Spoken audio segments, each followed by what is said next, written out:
Hello, I'm Fareedah Ganiyu, a Faculty of Arts final year student majoring in sociology. I am here with Dr. Lori-Wilkinson, a distinguished professor from the Department of Sociology and Criminology. Dr. Lori, could you please introduce yourself and your area of concentration? I'm Lori Wilkinson. I'm a professor in the Sociology and Criminology Department, but on the sociology side of things. And I do research on immigrants and refugees and how they come to Canada, what happens to them when they come to Canada, and also how the Canadian society either welcomes them or maybe doesn't welcome them. How do you see your research contributing to the understanding of contemporary societal issues such as systemic inequality or social injustice? So immigration and refugee movements by their nature are really politically driven and I guess organized by policy. So it's a group of people who have to abide by a whole bunch of rules, and the rules change, and the changes can be really big. So if we're thinking about maybe international students, until recently, it was much easier for them to, once they finish their degree, to apply to stay here permanently. Now we've changed the rules with very little time, and it makes it more difficult for them to stay here. And so those rules changes are out of their hands, they're out of my hands, but they have deep impact on the lives of the 450,000 students who are already here and the ones that are going to come in the future. Much of the research that I do recently is on refugees. And I'll take you back 10 years when the Syrians came to Canada. And I was tasked to do a national research project on the resettlement of Syrians.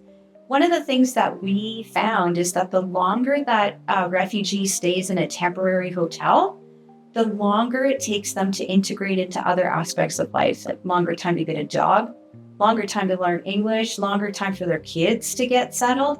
And so one of the big findings from that particular research project was to really change the way that the resettlement services at the start of the process are given to refugees. So now, we try to minimize the amount of time that they get to stay in a hotel because it's kind of like a limbo time for refugees. And so now they try to get refugees into permanent housing much faster than they did with the Syrians. Do you think that makes a difference then? Oh, absolutely. So if we look with the Ukrainian newcomers, Afghan newcomers, the time in temporary hotels and temporary shelters is reduced almost by half because the acknowledgement that as you kind of spend that time in limbo, you're not actually feeling like you're at home. And so you can't get language training, for instance. So that really is helping change the way we help refugees resettle in Canada. Can you discuss any recent development in your field that you believe are particularly significant in addressing current global challenges? So Canada, much like many other nations, is starting to shut its door to immigrants and refugees. This is huge. So if we're talking just about refugees, at this moment, there's 121 million people around the world who need resettlement. And in a normal time, less than 1% will ever get resettled in a place like the United States, the United Kingdom, Canada, Germany. And so 99% of those people, remain in limbo for multiple years. Now all of these countries are starting to shut their borders to restrict the number of people who can come. And this is at a time where we're having so many people who actually need to come. So I think one of the biggest challenges and changes worldwide is the fact that it just seems like the world is turning their backs against refugees. I'll go back to the first question. You mentioned that immigration has to do with politics. Do you think that the world shutting down on refugees has to do with politics or has to do with the government itself? It's both, right? So the political leaders who run the government, they tell the government what to do, and that's why they change their policies. And so in Canada, we're in a position where we're the only nation in the world that can kind of predict the number of people who can come here each year because it's really hard to get here. You can't just walk here and you can't just book here. And so what the government did in the fall was to pass in Parliament lower immigration levels and typically over the last 40 years, every single government, conservative and liberal, have increased the numbers of newcomers coming. This is the first time that they've decreased it, and they've decreased it by a lot. So this is very much a political decision, but the government kind of has no choice but to follow their political leaders. So I think that the world is shutting its doors to all migrants. And we have to remember that migration is actually a human right. Canada is a signatory to the United Nations Declaration for Human Rights, and migration is a right. And the number of people who are needing to resettle, or the number of people who need to migrate for jobs, for family reunification, all of those numbers are going up, and all of the borders are shutting down. And so international students, refugees, economic and family class, all of those groups of people, the number of people that we're allowing into Canada are shrinking. And it's all based on political decisions, and it's not based on what I call the supply side. The number of people who just need to migrate is high, and it's higher than it's ever been, and we're all shutting our doors. What are the most pressing challenges that refugees face today, and how can you finance help address this issue? Safety is number one. There are more people that need to flee because of war, conflict, because they're being discriminated against, maybe because we're the group of people that are being discriminated against. There are countries that are facing extreme poverty. The number of people who are crossing the Darien Gap by foot is very dangerous. They're not crossing it because they think it's easy. They're crossing it because their families are going to starve if they stay where they are. So safety is one issue. Climate change is another issue. So interestingly, the United Nations, when they calculate the number of people who are refugees, they exclude the number of people who have to leave because of climate change. So little micro countries like Tuvalu and Vanuatu, they're currently being evacuated because those island nations, they're not going to exist in 5 to 7 years. And if the United Nations counted or included the environmental refugees as part of their numbers, they think it would be about 320 million people that need rescuing. And it's not that they don't acknowledge that climate change is a major driver of refugee migration, but I think if they added those numbers to the actual figures, the world probably would just ignore refugees.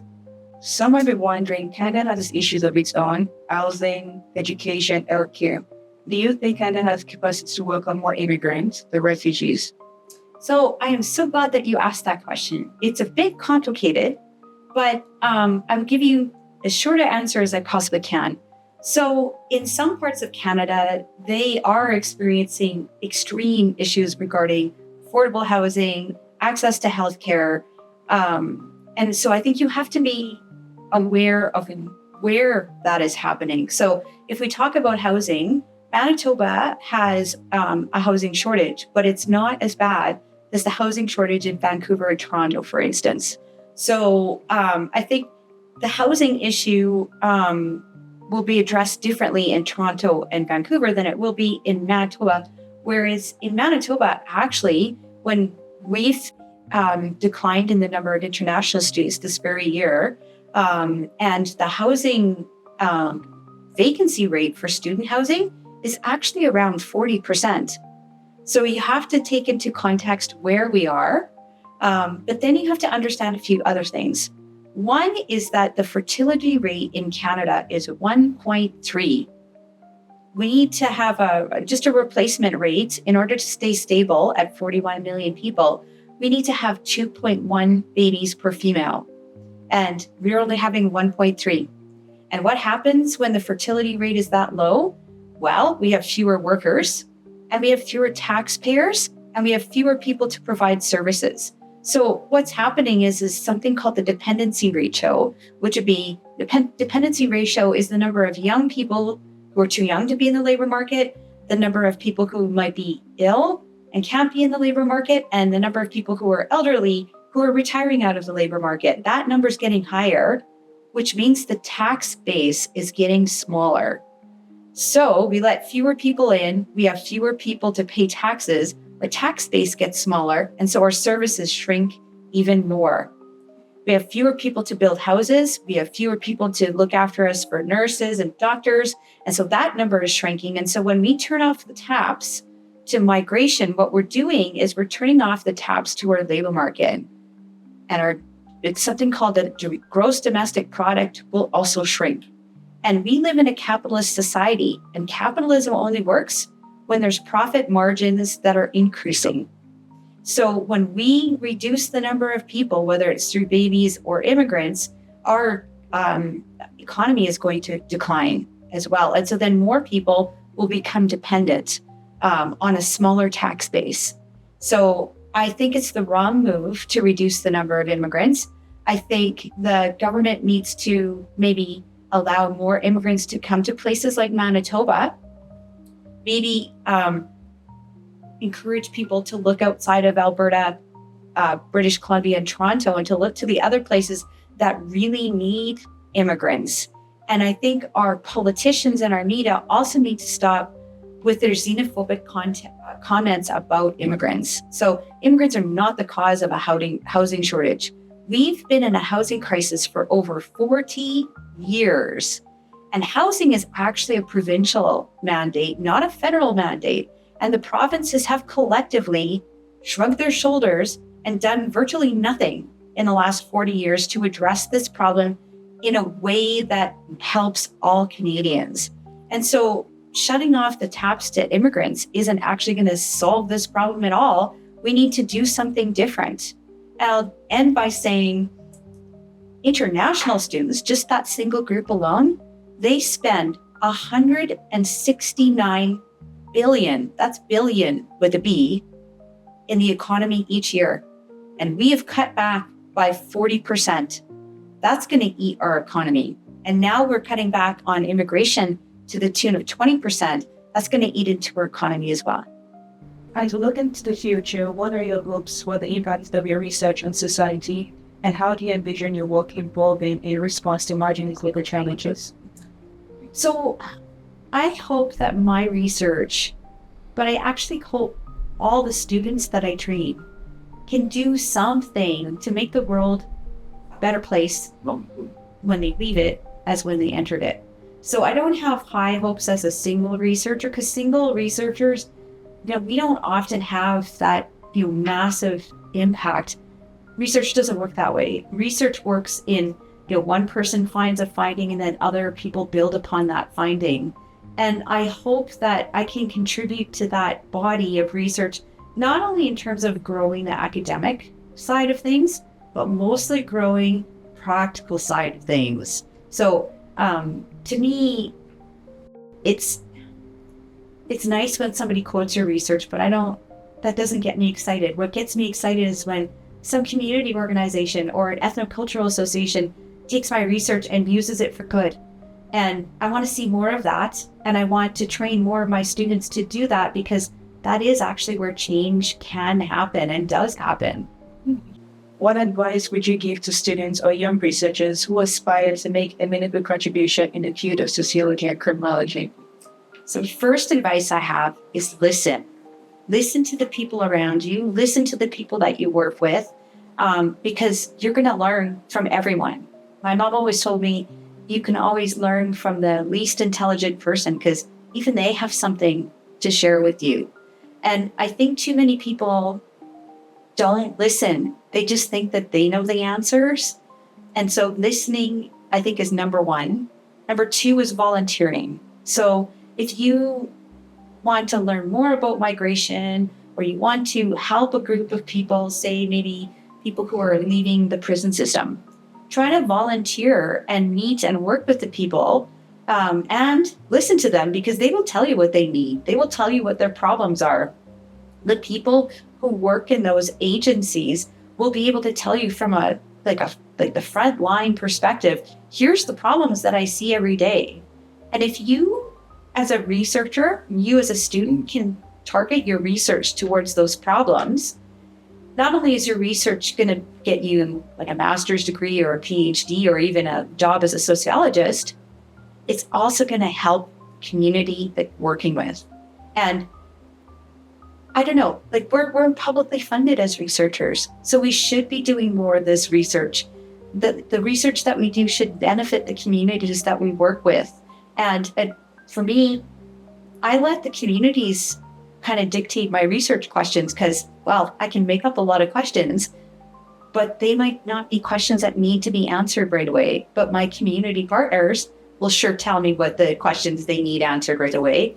And I found that way of following their lead has really affected both my PhD studies, but also even getting the job here and being willing to not let my biases as a researcher drive the questions that I ask, but just to let go and to sit back and listen to my colleagues has led me in the right path every single time. Thank you so much for your time. Thank you very much for having me. I think it's important that we talk about migration because of all of the xenophobia and all the misinformation, and I hope that in the future that things get much better and that we become more respectful towards one another. Thank you so much. Thank you.